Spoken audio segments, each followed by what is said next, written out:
আসসালামু আলাইকুম রহমতুল্লাহ। কেমন আছেন সবাই? একটা খুশির খবর আছে, আমি আপনাদের একটু দেখাই।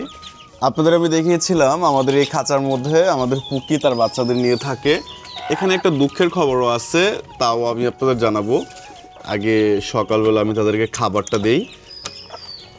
এই যে দেখেন ভিতরে কি ভিতরে হলো আমার পুকি ডিম পারছে আরেকটা, বুঝছেন? মানে এই ছোট ছোট বাচ্চা রেখে, 1 মাসের বাচ্চা রেখে সে আবারও ডিম পারছে আলহামদুলিল্লাহ। মানে জাতটা ভালো, কতটা সুন্দর তাই না? তা এখন করবো কি, তাদের সকালে নাস্তা দিতে হবে। আপনাদের মুরব্বী সাহেব করছিল কি, দরজা খুলে দিচ্ছিল, সকল বাচ্চাগুলো বের হয়ে গেছিল। তারপর এই জায়গা থেকে একটা বাচ্চাকে বেজে নিয়ে গেছে, বুঝছেন? দেখেন বাচ্চাগুলো কত সুন্দর মাশাআল্লাহ। তো এই জায়গা থেকে একটা বাচ্চা কিন্তু বেজে নিয়ে গেছে, তাছাড়া 6টা বাচ্চা, ওই 6টা বাচ্চাই থাকতো।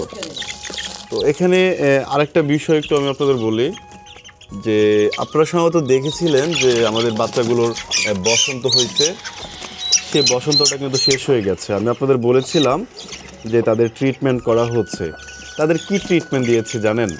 তাদেরকে আমরা করছি কি, মানে মুখের মধ্যে চুন আছে না, পান খাওয়ার যে চুনটা আছে, ওই চুনটা পানির সাথে গুলায়া করছে কি, যে যে জায়গায় বসন্ত হয়েছে ওই জায়গায় দিছি।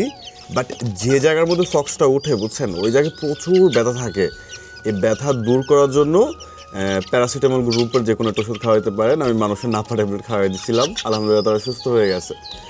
তো যাই হোক, ভালো থাকবেন আপনারা। তাদেরকে আমরা কী খাওয়াচ্ছি জানেন? তাদেরকে খাওয়াচ্ছি স্টার্টার ফিড খাওয়াচ্ছি। এখনও পর্যন্ত এই ফিড সহ 500 টাকার খাবার নিয়ে আসছি তাদের জন্য, হ্যাঁ। অর্থাৎ তারা এখনও 200 টাকার খাবার খাইছে। এতেই আমার বাচ্চাগুলো অতটা বড় হয়েছে আলহামদুলিল্লাহ। এখন তাদেরকে পানি দিতে হবে। এই যে দেখেন কত সুন্দর দেখা যেতেছে। আর এই যে পুকি, এই পুকি করছে কি আবার নতুন করে ডিম পারছে, মাশাআল্লাহ।